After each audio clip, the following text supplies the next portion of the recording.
Hello there, thanks for joining me this Saturday on 7Edition. I'm Shafiqa Razali and these are your top stories. Tunku Abdullah to be 6th Sultan of Pahang. Four-cornered battle in Cameron Highlands by-election.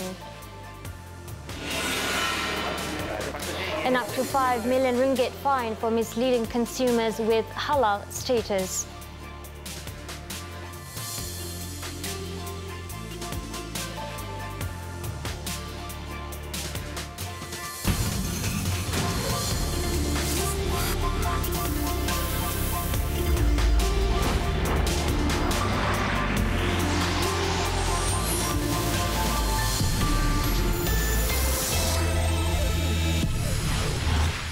We begin this evening with this story.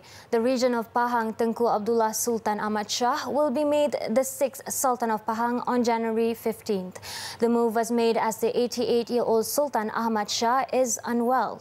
The installation will take place at 11 a.m. at Istana Abu Bakar in Pekan. The announcement was made today by the Tengku Muda of Pahang, Tengku Abdul Rahman Sultan Ahmad Shah, at Istana Abu Bakar in Pekan following a Pahang Royal Council meeting yesterday. Saya dan keluarga terdekat telah bersependapat untuk mencadangkan kepada jemaah pangkuan negeri supaya paduka kekanda saya Bahadur Yang Maha Mulia Pemangku Raja Pahang untuk dilantik sebagai pengganti kepada paduka ahli saya sebagai Sultan Pahang ke-6. Yesterday's 3-hour meeting was attended by Tengku Abdullah, Tengku Abdul Rahman, Pahang Menteri Besar Datuk Sri Wan Rosdi Wan Ismail and Pekan Member of Parliament Datuk Sri Najib Tun Razak, who holds the title Orang Kaya Indra Shah Banda and is one of the Orang Besar Berempat and members of the Pahang royal household. Shouts of Daulat Tuanku or Long Live the Sultan were heard towards the end of the meeting.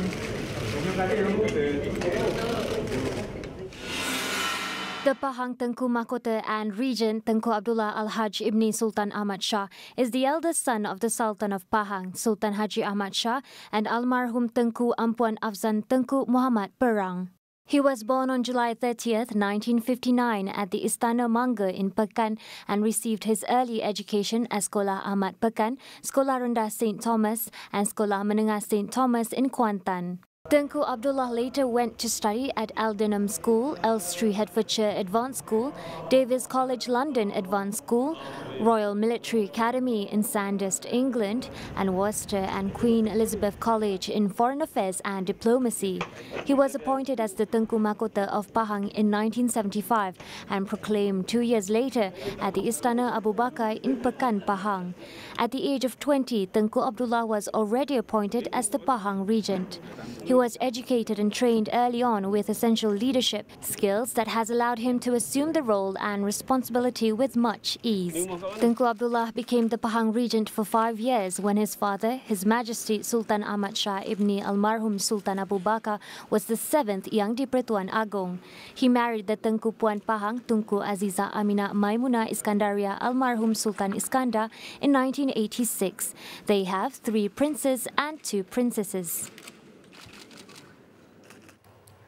The Cameron Highlands by-election set for January 26 will see a four-cornered fight for the parliamentary seat involving Pakatan Harapan, Barisan Nasional and 2 independents. All the candidates, accompanied by their supporters, submitted their nomination forms at SMK Sultan Ahmad Shah in the constituency this morning. PH has fielded Pahang DAP Deputy Chairman M. Manugaran, while BN has signed up retired Senior Police Officer Ramli Muhammad Noor to retain the seat. As for the two independents, they are former lecturer at the Aminuddin Baki Institute, 61-year-old Salihuddin A.B. Talib, and farmer Wong Sing Yi, age 40. Returning officer Dato' Ishaq Muhammad Napis announced all four as candidates to their respective supporters about an hour after the nomination process was closed at 10 a.m. My PPP President Tan Sri M. Kavias, who previously wanted to join the race, also arrived at the nomination centre but withdrew from contesting and is throwing his support behind PH. Other political leaders present included Muhammad Sabu, Dr. Xavier Jayakumar, Lim Kit Siang, Datuk Sri Muhammad Azmin Ali from PH, as well as Datuk Sri Muhammad Hassan, Datuk Sri Ahmad Maslan and Datuk Dr. Ashraf Wajdi from BN. The poll will see a 15-day campaigning period. A total of 32,008 registered voters are eligible to cast their votes, including 247 voters who will be going to the polls early on January 22nd. The by-election was called after the election court declared BN's win null and void when they found there were corrupt practices committed to sway voters. The seat was won by BN in the 14th general election, with MIC's Dato' C. Severaj winning 10,307 votes against Manogaran's 9,710 votes. PRK by-election is going to be a tough one. We will respect our opponents, and the only way out for us is to campaign very hard on the ground. No other way. Undi main, masyarakat deh, Barisan Nasional. Jangan lupa. Jadi hari ini saya ambil inisiatif ni bertanding tangan PRK kecil ni supaya third voice daripada farming community, daripada environmentalist dapat dinyalakan dan dapat diambil perhatian oleh seluruh dunia, bukan Malaysia saja. Di kursi Parlimen Cameron Highlands, kerana saya merasakan bahawa perubahan yang besar perlu berlaku di Cameron Highlands yang saya kira banyak tertinggal dan terpencil daripada arus pembangunan negara, khususnya di kawasan-kawasan pendapatan orang asli, di kawasan Felda dan juga di kawasan-kawasan kampung tradisi. Jadi saya akan perjuangkan isu-isu dan masalah yang menghadapi di Parlimen. Meanwhile, Tan Sri Kavias said that PH can count on his party to bring its support to the ballot box for the ruling coalition. He also declared his support for the Prime Minister, Tun Dr. Mahathir Mohamad, and PKR President, Datuk Sri Anwar Ibrahim. I will be openly and aggressively supporting Pakatan Harapan's candidate.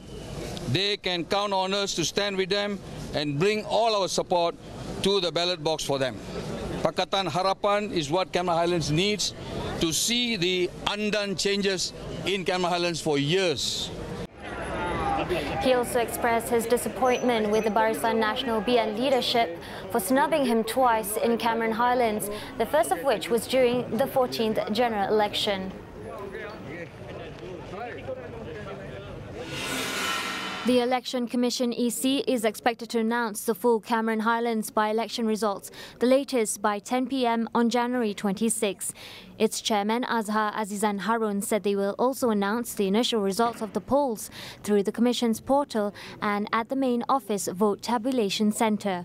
The EC expects the percentage of voter turnout to around the 70% range. Azhar noted that the EC has also introduced several improvements on the election process, including the establishment of 2 separate channels for voters who are 60 years old and above, as well as special channel for 365 disabled voters. Kemudiannya kita menambahkan 18 saluran baharu di pusat mengundi yang ramai pengundi berbanding 70 saluran terdahulu. Sekarang kita ada 88 saluran. Penambahan petak undi di dalam tempat mengundi, di dalam saluran kepada 3 petak undi, di mana amalan sebelumnya adalah 2 petak undi. The voting period will be between 8 a.m. to 5:30 p.m. and there will be a live telecast of the vote tabulation through social media platforms such as Facebook and Instagram. In other news, about 100 to 150 cars were destroyed when a fire broke out at the Kuala Lumpur City Hall DBKL car depot near Jalan Chan Sao Lin early this morning. A probe into the blaze has been launched and police are currently waiting for the forensic report on the incident from the Fire and Rescue Department. City Fire and Rescue Department spokesman said a distress call on the fire engulfing the cart depot was received at 2:08 a.m. Two teams involving a total of 57 firefighters from the Bandar Tun Razak and Jalan Hang Tuah stations, led by Operation Commander Zulkifli Ramli, were deployed to the scene. The flames was finally brought under control at 4:32 a.m. and initial assessment showed that around 100 to 150 cars were destroyed. Fortunately, there was no casualty. Investigations into the incident started at 6:22 a.m. and authorities are still combing the scene to identify the cause of the fire. Cheras Police Chief Assistant Commissioner Mohammed Mohsin Mohammed Zon also said they have yet to determine whether there was any criminal element involved in the incident. A Ministry Secretary General was today called up to give his statement at the Malaysian Anti-Corruption Commission (MACC) headquarters in Putrajaya in connection with a probe on abuse of power involving a government contract worth 99 million ringgit. According to sources, the 60-year-old individual with a Datuk title arrived at the MACC headquarters at noon. It was the second time that the senior official was called up by the graft buster for his statement to be recorded. He had earlier given his statement at 10 p.m. yesterday.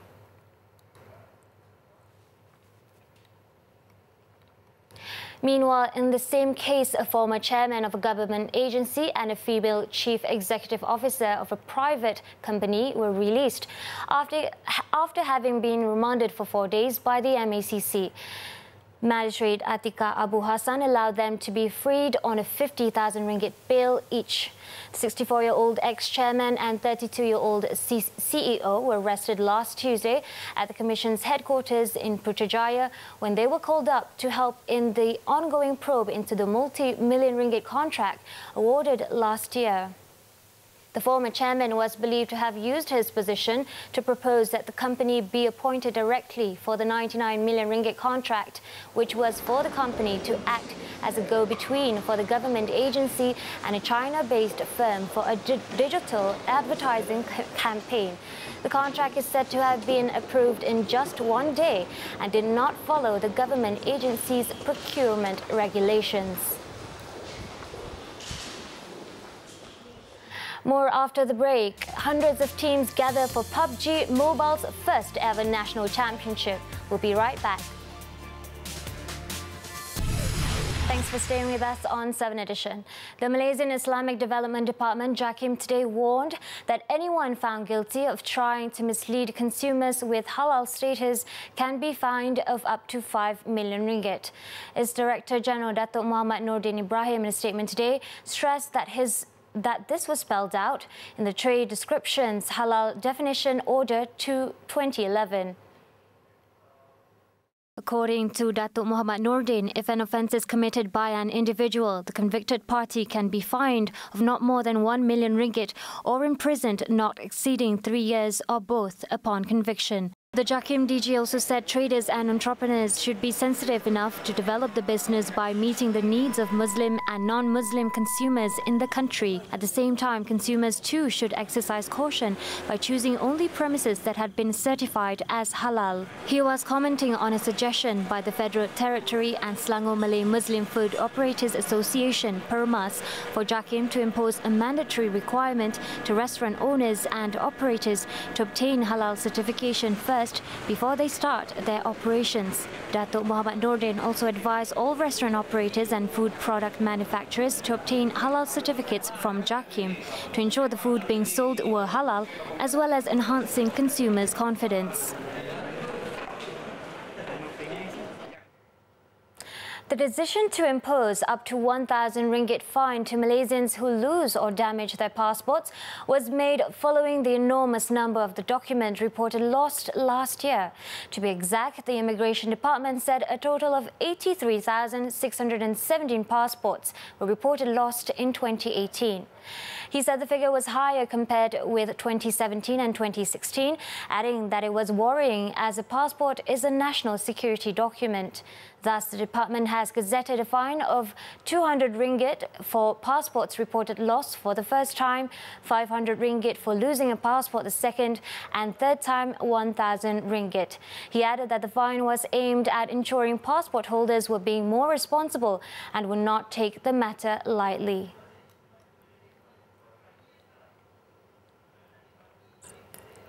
Now let's move on to our daily segment Clickbait, where we take a look at what's trending and making rounds in the cyber world today. Dubbed the Malaysian Mowgli, a young boy from Terengganu became an overnight internet sensation after pictures of him cozying up with a herd of buffaloes won the Street People Photographer of the Year award at the 2018 Asian Geographic Image of Asia competition. The breathtaking photos, which are spreading like wildfire on the internet now, have also earned the remarkable award at the 2018 Siena International Photography Awards in Italy. Here's the story behind it. The stunning photo, titled Sharing Emotion, depicts 14-year-old Muhammad Syukur as the main subject, sitting with one of the buffaloes on mud while other buffaloes surround them. It is a picture worth 1,000 words, yet with a clear emphasis, the pure connection between a young boy and his farm animals. Other photos from the series have also surfaced, and Malaysians began commending the photographer Muhammad Nazri Sulaiman for capturing such stunning images that managed to captivate many hearts. According to the star of the photos, Muhammad Syukur, the buffaloes are reared by his father in Terengganu, and he has paid frequent visits to the buffalo enclosure since he was 8 years old. He and the animals had formed a special bond since. On some nights, they have even slept in the same space. What's even more impressive is that all the buffaloes and other animals follow the 14-year-old's instruction faithfully, which made the photoshoot he did with Muhammad Nazri run smoothly. Some of the cows, goats and buffaloes that are especially close to Muhammad Syukur are named Awang, Wahab, Sa'ad and Boy. In an interview with Harian Metro, Muhammad Syukur said that he was not proud because the photos gained popularity, but because he managed to make his father proud and change people's perception towards the latter's job as a cattle rearer. The widespread acclaim has also caught the attention of the Federal Territories Mufti, who reposted the photos on his Facebook and commended Muhammad Nazri for his work. Muhammad Nazri has already an impressive collection of photos prior to winning the coveted award in Singapore.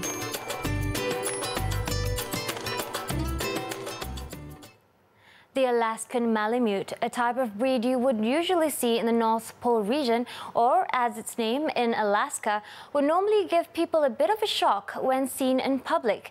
That's exactly what happened when the owner of an Alaskan Malamute recently decided to take his or her pet for a casual drive in Kota Baru, Kelantan.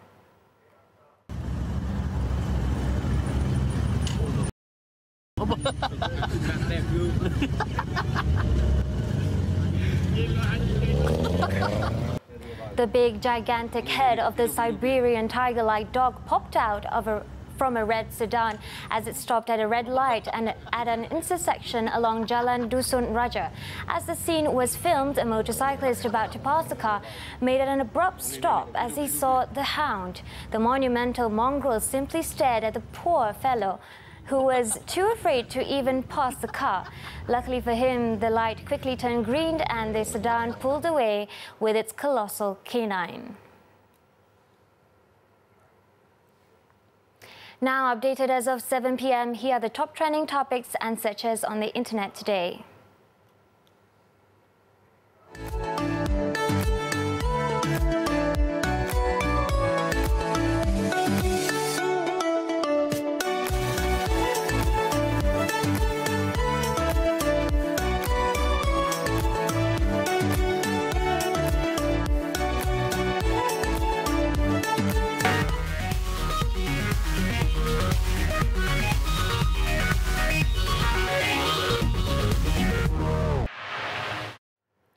Now, it's time for our My Game On segment, bringing you the latest esports news in Malaysia.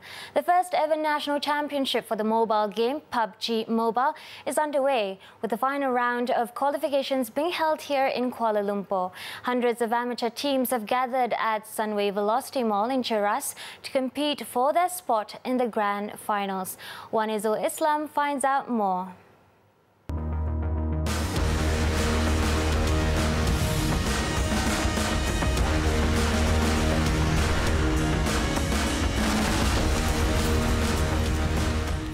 Welcome to My Game On with me, Wanizul Islam. I'm here at the PMNC Malaysia National Championship 2018, where the final round for the qualifiers here is happening in Kuala Lumpur. This tournament will be held at the end of the month with a huge prize pool of around 60,000 Malaysian ringgit. Let's go and find out more. The PUBG Mobile Malaysia National Championship PMNC 2018 is a national level competition held in 4 major cities across Malaysia. With the theme, one squad, one goal, the tournament invites all competitive players to form a squad of 4 players each to reach the ultimate goal. We actually have 4 qualifiers around Malaysia, which is Johor, Sabah, Sarawak and Kuala Lumpur. So we have a total of 773 teams registered for the tournaments, which is a lot, but we only have maximum of 320 slots qualified for the entire championship itself. A total of 16 teams, 4 from each of the city qualifiers, will get the chance to compete in the grand final held in Kuala Lumpur on January 26. The grand final winners will walk away with 20,000 ringgit from the 60,000 ringgit prize pool and will represent Malaysia in the mobile esports scene. After winning the second round of today's group stages, Team Much More Gaming, comprising Muhammad Aswad, Muhammad Shafiq, Rian Agostian and Muhammad Daniel, feel confident they will maintain their standing in the tournament and be selected to represent the country. Jika kami diberi peluang untuk pergi ke final, kami akan cuba buat yang terbaik, dan kami tahu kami adalah salah satu kumpulan daripada underdog. Walaupun kami pernah masuk di mana-mana peringkat, tapi kami belum layak lagi sebesar ini. So harapan kami sungguh tinggilah untuk ni, dan kami akan pastikan Much More Gaming akan buat yang terbaik. Wanizul Islam, 7Edition.